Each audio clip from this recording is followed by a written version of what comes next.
The smell of barbecue smoke and family disappointment hung thick in the air at Riverside Park. Our annual Torres family reunion was in full swing, complete with the usual mix of gossip, competition, and carefully staged photo opportunities that would dominate social media for the next month. I stood at the edge of the pavilion watching my siblings arrange themselves for what had become their signature shot, the successful Torres children photo that would inevitably end up framed in our parents' living room and posted across every family member's Instagram account. "Maya, step back a little," my sister Isabella commanded, adjusting her designer blazer for the camera. At 32 she was the eldest and never let anyone forget it. Her real estate firm had made her wealthy enough to afford the kind of clothes that screamed success from across a parking lot. My brother Carlos stood beside her, checking his Rolex, a gift he'd bought himself to celebrate making partner at his law firm. At 30 he'd achieved everything our parents had dreamed of when they immigrated here 40 years ago. Prestigious job, expensive car, house in the best neighborhood. "Actually," Isabella said, looking at me with that familiar expression of benevolent condescension, "step aside completely, Maya. This photo is for achievers only." The words hit exactly as she'd intended them to. I'm Maya Torres, 26 years old, and in my family's eyes, the one who threw away her potential. While Isabella conquered commercial real estate and Carlos climbed the legal ladder, I'd chosen a different path. One that led me away from traditional success markers and into what they considered a dead-end career in technology consulting. "Come on, said my cousin Roberto, holding up his phone to take the photo. "Maya works hard too." Isabella's laugh was perfectly calibrated to wound. "Working hard at what? She won't even tell us what her company actually does. Some kind of computer thing. Very mysterious." She exchanged a knowing look with Carlos. "We keep hoping she'll grow out of this phase and get a real job." Carlos nodded sagely. "Dad's friend at the bank said they're always looking for bilingual staff. Great benefits, steady work. Much more stable than whatever Maya's doing with her algorithms." I could have corrected him, told him that my computer thing was actually artificial intelligence development, that my company had just revolutionized data processing for Fortune 500 companies, that the contracts I'd been working on would transform entire industries. But I'd learned years ago that explaining my work to my family was like describing color to people who'd chosen to see only in black and white. "It's fine," I said quietly, stepping away from the group. "Take your photo." As they arranged themselves, Isabella in the center, naturally Carlos to her right, leaving space for successful siblings only, I checked my phone. Several missed calls from my assistant, 3 texts from my publicist, and 2 voicemails I hadn't had time to return. The camera clicked as Roberto captured their perfect moment. 3 successful Torres children, all dressed for success, all living the American dream their parents had sacrificed everything to provide. "Beautiful," called out my mother from across the pavilion. "Mis hijos exitosos." My successful children. The pride in her voice was unmistakable, and the absence of any reference to her 4th child was equally clear. That's when my phone rang. The caller ID showed a New York number I'd been expecting. I glanced around. My family was still basking in the afterglow of their photo session, passing Roberto's phone around to admire the results.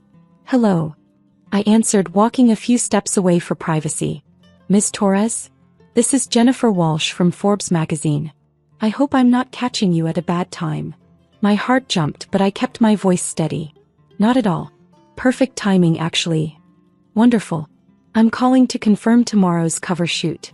The photographer will meet you at the studio at 9 a.m. sharp. We're all very excited about the Youngest Billionaire feature. The story is already generating incredible buzz."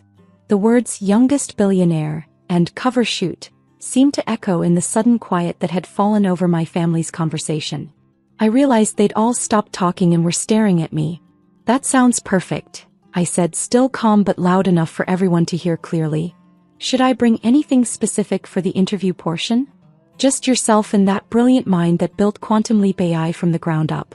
Our readers are fascinated by your story. How you revolutionized machine learning while everyone thought you were just another tech startup. The fact that you've been operating under the radar while building a billion-dollar empire is exactly the kind of story Forbes loves to tell." Isabella's designer water bottle slipped from her hand and clattered to the picnic table. Carlos had gone completely still, his phone frozen halfway to his ear. Roberto was still holding his camera, but his mouth had fallen open. "Miss Torres." Jennifer continued. "Are you still there?" "Yes, sorry. I'm at a family gathering. Tomorrow at 9 works perfectly." "Excellent. Oh, and the photographer specifically requested to capture some shots with your original prototype if you still have it. The one you built in your garage that started everything. Our readers love those origin story details." "Of course. I'll bring the original quantum processor prototype. The one that proved classical computers could interface with quantum systems." By now the entire family reunion had gone silent. Conversations at nearby tables had stopped. Children had paused mid-run to stare at the woman on the phone who was apparently not who they thought she was. "Perfect. We'll see you tomorrow, Ms. Torres. Congratulations again on making Forbes' youngest billionaire list. The story's going to be incredible." I ended the call and tucked my phone away. The silence stretched for what felt like hours but was probably only seconds. Isabella found her voice first. "Billionaire." The word came out as barely a whisper. "Forbes magazine?" Carlos added, his lawyer's training finally kicking in as he processed what he'd just heard. I smiled, the same calm smile I'd been perfecting for years while they dismissed my achievements. "They're doing a feature story. Apparently, Quantum Leap AI is more newsworthy than I expected." "Quantum Leap AI," my father repeated slowly, walking over from where he'd been manning the grill. "That's your company?" "That's my company," I confirmed. "We develop artificial intelligence systems that can process quantum-level data. Essentially, we've created computers that think like human brains but process information at quantum speeds." The technical explanation sailed over most of their heads, but the word billionaire had landed with perfect clarity. "You're a billionaire," Isabella said, and for the first time in my life, I heard uncertainty in her voice. "According to Forbes, yes. Though honestly, most of that value is tied up in company equity and ongoing contracts. The cash flow is more modest." "More modest," Carlos repeated faintly. Roberto was still holding his phone, staring at the photo he'd just taken. Should I take another picture?" "With Maya." Isabella looked at the camera, then at me, then back at the camera. We didn't know." "You never asked," I said simply. "Every time I tried to explain what I was working on, you told me to get a real job." My mother approached slowly as if I might disappear if she moved too quickly. "Mija, why didn't you tell us?" I thought about all the Sunday dinners where I'd tried to share my excitement about breakthrough developments, only to have the conversation immediately shift to Isabella's latest property sale or Carlos's courtroom victories. All the times I'd mention meetings with investors, only to have them dismissed as playing with computers. "I tried, Mommy. But every time I mention my work, you changed the subject. You wanted to hear about Isabella's real estate deals and Carlos's cases. My algorithms weren't interesting enough for family dinner conversation." Dad set down his grilling tongs and joined the circle that had formed around me. "Algorithms that made you a billionaire. Algorithms that solved problems people said were impossible to solve," I corrected. "The money is just a side effect." Isabella was scrolling frantically through her phone. "Quantum Leap AI. Maya, there are articles about your company. TechCrunch, Wall Street Journal, MIT Technology Review. They're calling you the most important innovator in artificial intelligence." "When did this happen?" Carlos demanded, his voice carrying that edge it got when he felt left out of important information. "It's been building for 3 years, I said. "But we've been operating in stealth mode until now. Most of our contracts were confidential. Government agencies, major tech companies, financial institutions. They wanted our technology but didn't want competitors to know they were using it." "Government agencies?" Dad's eyebrows shot up. "NASA's using our systems to process data from the James Webb Telescope. The Department of Defense has contracts for threat assessment algorithms. Goldman Sachs is using our AI to predict market patterns. Google licensed our quantum classical interface technology for their next generation of search algorithms." Each revelation hit like a small explosion. My family stood there processing the fact that their unsuccessful daughter had been quietly building technology that was reshaping multiple industries. "The garage," my mother said suddenly. "You were always in the garage working on something. We thought you were just tinkering." "I was building the first quantum classical interface processor," I said. "It took me 2 years to get it working properly. Another year to prove it could scale. Then I started the company. Isabella was still staring at her phone. There's a photo of you here. At the White House. With the President. Advisory Committee on Artificial Intelligence and National Security, I explained. We briefed them on quantum computing applications last month. You met the President, Carlos said slowly. I briefed the President. There's a difference. Roberto finally lowered his camera. Maya, I'm so sorry. We all are. We had no idea. Of course you didn't, I said, but without bitterness. You never asked what I was actually working on. You just assumed it wasn't important because it wasn't what you understood. My phone buzzed with another call. This time it was my assistant. Excuse me, I said, stepping away again. Hi, Sandra. Maya, thank God. The MIT Technology Review wants to do a follow-up piece to the Forbes story. And Bloomberg is asking for an interview about the economic implications of quantum AI. Also, your mother just called the office asking if you're really going to be on the cover of Forbes. I glanced over at my family who were all watching me with new eyes. She called the office? Asked to speak to Maya's boss to confirm she's really successful. I explained that you are the boss. I think she's still processing. I'll handle it. What else? 3 more government agencies want briefings. Stanford is offering you a research chair. And Tesla wants to discuss integrating our AI into their autonomous driving systems. Set up preliminary meetings for next week. And Sandra? My family is going to have questions. Lots of questions. Clear my calendar for Sunday dinners for the next month.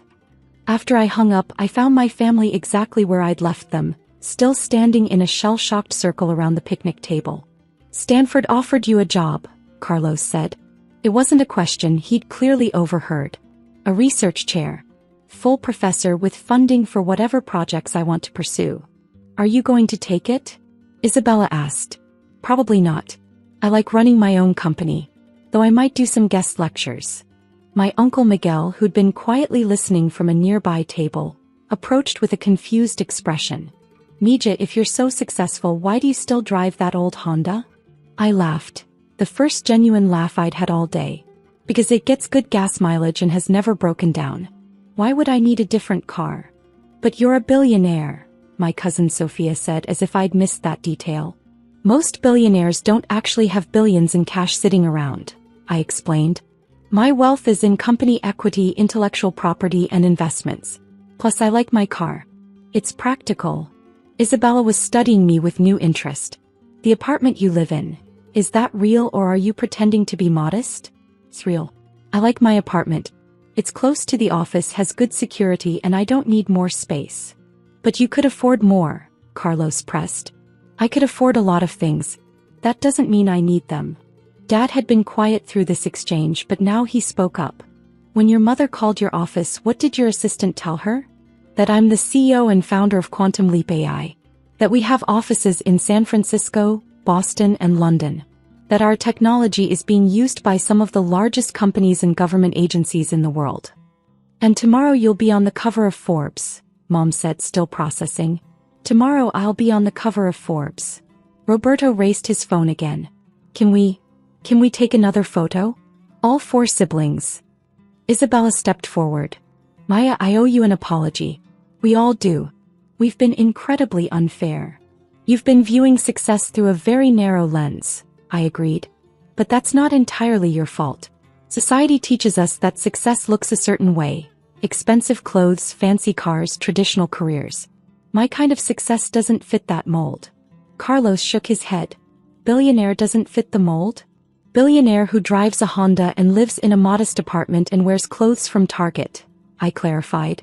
That confuses people. Why? Mom asked. Why live modestly if you don't have to?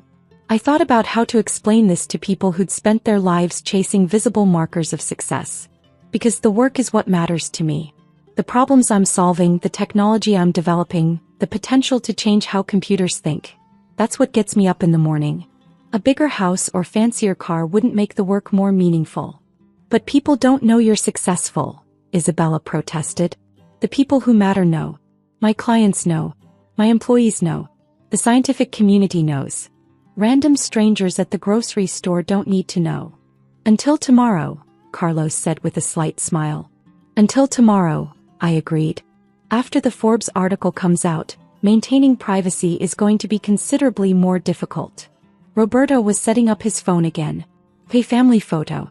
All 4 siblings. Maya in the center this time. I don't need to be in the center, I said. Yes you do, Isabella said firmly. We've been doing this wrong for years. Time to get it right. As we arranged ourselves, me in the center feeling awkward about the sudden attention, I caught my mother's eye. She was crying but trying to hide it. Mommy, what's wrong? Nothing's wrong, Mija. Just proud. I'm sorry. We should have listened better. It's okay. No, it's not okay, Dad interrupted. We taught you kids to work hard and chase your dreams. But then when you achieved something extraordinary, we didn't recognize it because it didn't look like what we expected. The camera clicked, capturing a very different kind of family photo. 4 siblings, but this time with the real achiever in the center, surrounded by family members who were finally seeing her clearly. Can I ask you something? Isabella said as we broke apart. The technology you're developing, what's it going to change? It was the first time in years anyone in my family had asked about my actual work with genuine curiosity. Everything, I said simply. Medical diagnosis, climate modeling, financial systems, space exploration, transportation, communication. We're essentially teaching computers to think like human brains but process information at quantum speeds. It's going to accelerate human knowledge by decades, maybe centuries. And you built this in our garage, Mom said wonderingly. I built the prototype in your garage. The real development happened in labs and clean rooms and server farms. But yes, it started in the garage. Carlos was scrolling through articles on his phone. Maya, there's a whole Wikipedia page about you. It says you published your first AI paper when you were 19. My undergraduate thesis got picked up by the Journal of Artificial Intelligence. That was unexpected. Unexpected. Isabella laughed. Maya, you were publishing graduate-level research as an undergraduate? The math just made sense to me. I didn't realize it was unusual until my professor submitted it for publication. My phone buzzed again. Another New York number. Sorry, I should take this. Miss Torres? This is David Chen from 60 Minutes. We'd like to do a segment on Quantum Leap AI and your work in quantum computing. Would you be available for filming next week? I covered the phone and looked at my family. 60 Minutes wants to do a story. Isabella's eyes went wide. 60 Minutes? Would Tuesday work? I asked David. I have a family commitment Sunday that I'd prefer not to move. After I hung up, Roberto was shaking his head. Family commitment? Sunday dinner, I said. I try not to miss them. You've been coming to Sunday dinner every week while secretly being one of the most important people in technology, Carlos said. I've been coming to Sunday dinner every week while building a company that happens to be successful. There's a difference. Dad had been quiet, but now he spoke up. Mija, can you explain to me, in simple terms, what your computers do? I smiled. This was the conversation I'd been hoping to have for years. Imagine your brain, Poppy. It can process millions of pieces of information simultaneously, make connections between seemingly unrelated ideas, and come up with creative solutions to problems. But it does it slowly compared to a computer. He nodded.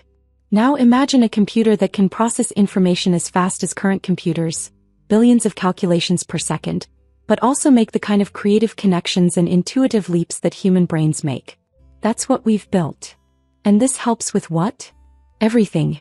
Medical researchers can analyze millions of genetic combinations to find cures for diseases. Climate scientists can model incredibly complex weather patterns to predict hurricanes months in advance.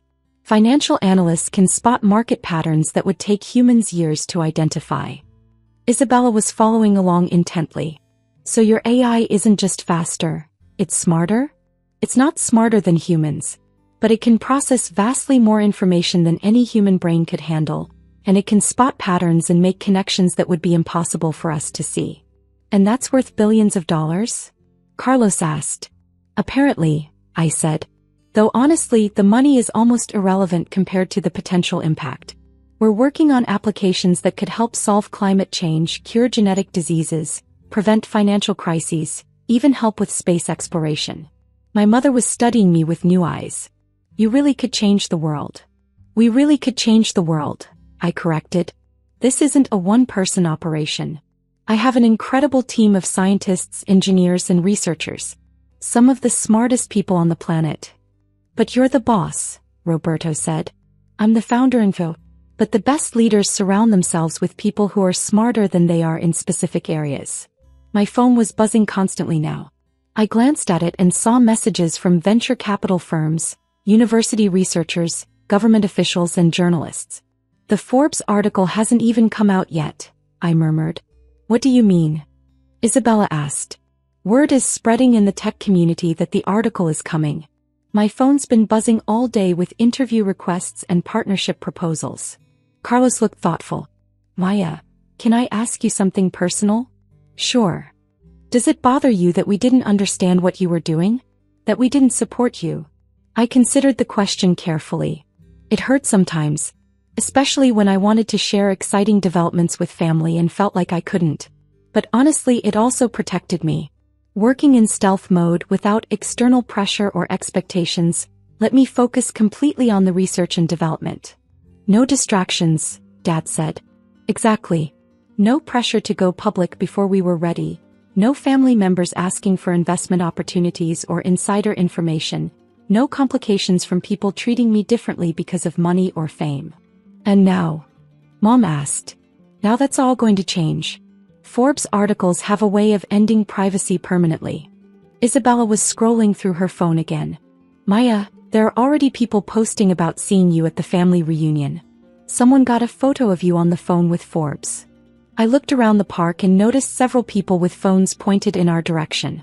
Word was spreading fast. Well, I said, I guess the stealth phase is officially over. My Uncle Miguel approached our table carrying a plate of food. Mija, I hate to interrupt, but my friend Jorge says his son works for Google and they've been trying to hire you for 2 years. Is that true? Google, Amazon, Apple, Microsoft, and Tesla have all made offers, I confirmed.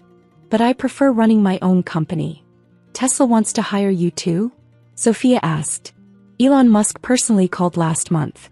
They want to integrate our AI into their autonomous driving systems. Carlos set down his phone. Maya, I need to ask this directly. Are you really worth $1 billion? According to the private equity firms that valued our company for the Forbes article, yes. But that's paper wealth tied to company equity. It's not like I have $1 billion in my checking account. How much do you have in your checking account? Isabella asked, then immediately looked embarrassed. Sorry, that's none of my business. It's okay. Enough to live comfortably and fund new research projects. I pay myself a reasonable salary and reinvest most of the company profits into development and expansion. Roberto was taking more photos, documenting this surreal family conversation. Maya, can I ask you something? Why did you never brag about any of this? Even when we were giving you a hard time about your career. I thought about all the family gatherings where I'd been introduced as Maya, who works with computers, while Isabella was our successful daughter, the real estate mogul, and Carlos was our son, the lawyer. Because the work isn't about impressing people. It's about solving problems that matter. And honestly, I learned early on that talking about technical breakthroughs at family dinners was a good way to clear the room. We would have listened, Mom said. Would you? When I tried to explain machine learning algorithms, you told me to talk about something normal people could understand. When I mentioned quantum computing, you asked when I was going to get married and have kids instead. The truth of that hit hard. I could see the recognition in their faces. We're sorry, Isabella said quietly. We really are. I know you are. And I appreciate that. But the important thing now is moving forward. My phone rang again. This time it was my publicist. Maya, we have a situation. Someone leaked that you're going to be on the Forbes cover. Twitter is exploding. #QuantumMaya is trending worldwide. I looked around the park, noticing that the small crowd of curious onlookers had grown considerably larger. How bad is it? Not bad, amazing. But you're going to need security. The Today Show wants you for Monday morning.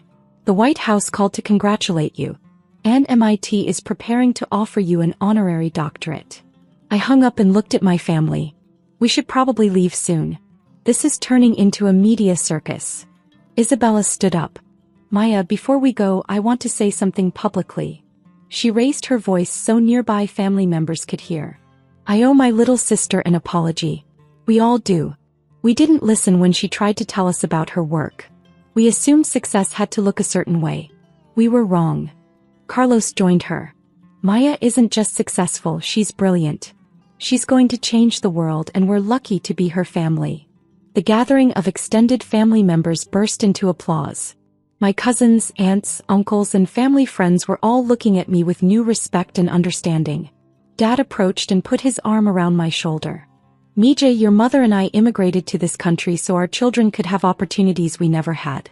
But we never imagined one of our daughters would become one of the most important innovators in the world. Poppy. No, let me finish. We're proud of all our children. Isabella built a successful business. Carlos became a respected lawyer. But you built something that's going to outlast all of us. Something that will help people for generations. As we gathered our things and prepared to leave the park, I noticed the family photo Roberto had taken. All 4 siblings, but this time with the real story visible. Not just successful children, but a family that had finally learned to see each other clearly. My phone buzzed with a text from my assistant. The Forbes website just posted a preview of tomorrow's cover story. Quantum Leap AI stock price jumped 40% in after-hours trading.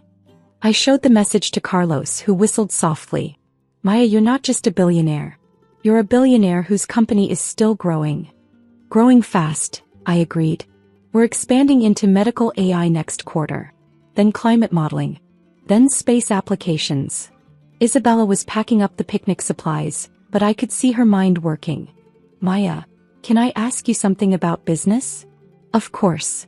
How do you manage growth that fast without losing control of the company culture? It was a good question. The kind of question I'd expect from someone who understood business challenges. Very carefully, I said. We hire slowly, train extensively, and maintain clear principles about what kind of company we want to be. Success without values is just sophisticated failure. That's going in my next motivational speech to my real estate team, Isabella said with a smile.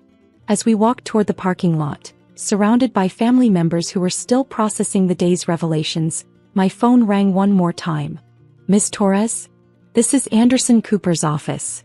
We'd like to have you on Anderson Cooper 360 to discuss the implications of quantum AI for society. Would Thursday evening work? I looked at my family, my proud parents, my amazed siblings, my extended family who were all pulling out their phones to Google Quantum Leap AI and quantum computing. Thursday works, I said. But I'll need to bring my quantum processor prototype for the demonstration. After I hung up, Roberto raised his camera one more time. One last photo, he asked. The Torres family on the day everything changed. This time nobody questioned my place in the center.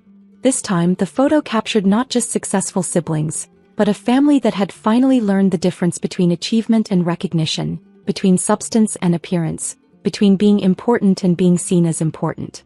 As we posed for that final shot, I thought about tomorrow's Forbes cover, next week's interviews, and the endless stream of opportunities that would follow. But mostly I thought about Monday morning when I'd return to my lab and continue working on the problems that really mattered. Because that's what success actually looks like. Not the photo, but the work that makes the photo possible. The camera clicked, capturing the moment when my family finally saw me for who I'd always been. Not the unsuccessful daughter who worked with computers, but the scientist who was quietly changing the world, one quantum calculation at a time.